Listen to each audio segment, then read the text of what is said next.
वारुळवाडी गुंजावाडी रस्त्याला पडलेले खड्डे त्वरित बुजवावे यासाठी राष्ट्रवादी काँग्रेसने युवा नेते अतुल बेनके यांच्या नेतृत्वाखाली रास्ता रोको आंदोलन केला। या आंदोलनादरम्यान अतुल बेनके यांच्यासह 50 कार्यकर्त्यांवर गुन्हाही दाखल झाला। याच संदर्भात जुन्नर कृषी उत्पन्न बाजार समितीचे माजी संचालक आणि राष्ट्रवादीचे एक ज्येष्ठ कार्यकर्ते दिलीप कोल्हे यांनी आपली भूमिका स्पष्ट केली। नेमके काय म्हणालेत कोल्हे पाहूयात। लोकांनी जनतेच्या दरबारात जे काही अडीअडचणी आहेत त्या सोडवण्यासाठी शासन दरबारामध्ये जर दखल घेत नसेल तर आंदोलनाशिवाय दुसरा पर्याय राहत नाही। त्यामुळे त्या शेतकऱ्यांनी त्या गावकऱ्यांनी गुंजाळवाडीच्या आंदोलनाचा मार्ग स्वीकारला शासनाचं लक्ष वेधण्यासाठी। त्यांनी कोणत्या पाठीमागे एकदा या 4 पदरी रस्त्याचं ज्या वेळेला काय प्रॉब्लेम उभे राहिले ठेकेदारांनी काम बंद केलं त्यावेळेला SP साहेबांनी योग्य भूमिका शासनाच्या माध्यमातून त्यांनी घेतली की जो कोणी कार्यकर्ता किंवा जो कोणी ग्रामस्थ ते रस्ता बंद करील त्याच्यावर गुन्हा दाखल केला जाईल।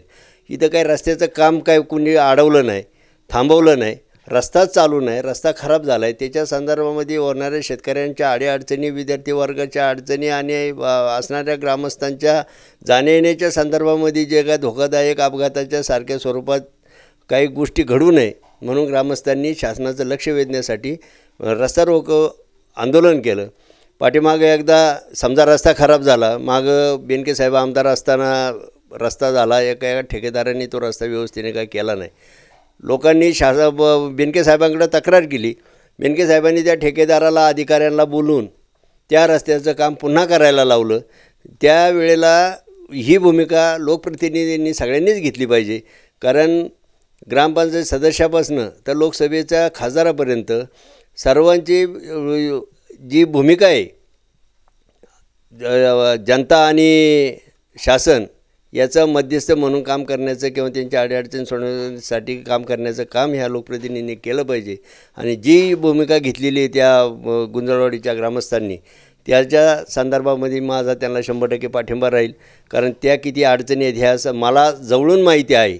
त्यामुळे हे काय होईल कायदेशीर बाजूनी ते तपासून त्याचा निर्णय शासन घेईल भविष्यकाळामध्ये। संबंधित अधिकाऱ्यांना दोषी धरायला पाहिजे। त्यांचं लक्ष वेधण्यासाठी जे सर्व ग्रामस्थ काय वेळ आली त्यांना रस्त्यावर बसण्याची ते संबंधित अधिकाऱ्यांना त्यांनी दोषी धरायला पाहिजे किंवा त्या संदर्भामध्ये चौकशी करायला पाहिजे आणि त्याचं निराकरण करून जर अडचण जर सुटली तर लोक रस्त्यावर कशाला बसतील। लोकांना काय हौस आली का ते रस्त्यावर बसायची? जर रस्ते खराब आहेत त्यांना अडीअडचणी त्यांना जर भोगावं लागतात त्याच्यामुळं शेवटचा पर्याय म्हणून त्यांनी आंदोलनाचं शस्त्र उपसलं। त्याच्यात त्यांनी किती कायदेशीर बाजूने किती गेलं, कारण त्यावेळेला का मी तिथं उपस्थित नव्हतो, परंतु कायदेशीर बाजूने किती गेले आंदोलनकर्त्यांनी हा विषय शासनाने तपासायचं शासनाचं काम आहे।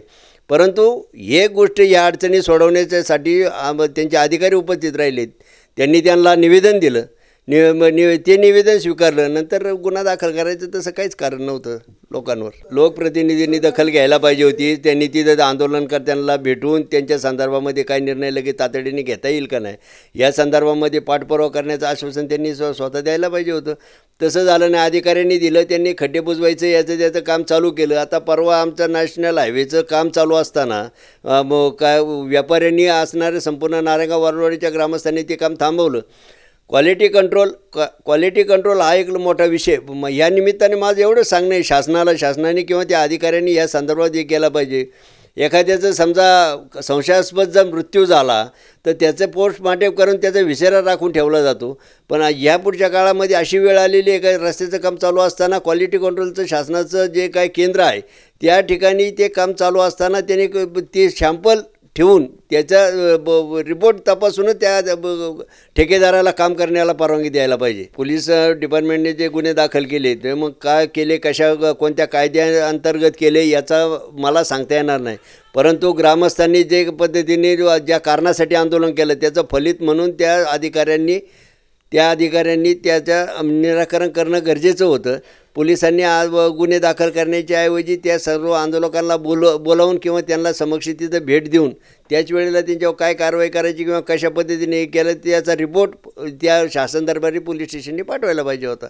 म्हणायला फक्त ही आता सध्या आपल्या ह्या देशामध्ये राज्यामध्ये लोकशाही राहिली नाही तर कोणत्याही प्रकारचा गुन्हा दाखल करायचा कोणत्याही गोष्ट केली लोकांच्या प्रश्नावर जर एखाद्या विरोधी पक्षाने एखादा मुद्दा जर उचलला तर त्याच्यावर गुन्हे दाखल जर होत असतील तर मग प्रश्न मांडायचे कोणी त्यांच्या सर्वसामान्य जनतेसाठी भांडायचं कोणी हा मोठा प्रश्न उपस्थित होतो.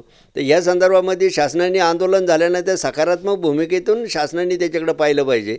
त्याच्या संदर्भामध्ये त्या लोकांशी जे आंदोलनकर्त्यांशी किंवा त्या राजकीय कार्यकर्त्यांशी ते जबाबदार अधिकाऱ्यांनी बोललं पाहिजे आणि आपला प्रश्न कसा निकाली निघता येईल हा सकारात्मक भूमिका घेऊन लोकांचे प्रश्न सोडवले पाहिजेत. जे कार्यकर्ते रस्त्यावर उतरले ज्यांनी या सर्वसामान्य लोकांच्या असणारा जिव्हाळ्याचा अडचणीचा विषय रस्त्यासाठी ते रस्त्यावर उतरले त्यांना मी एक कार्यकर्ता म्हणून मनापासून धन्यवाद देईल.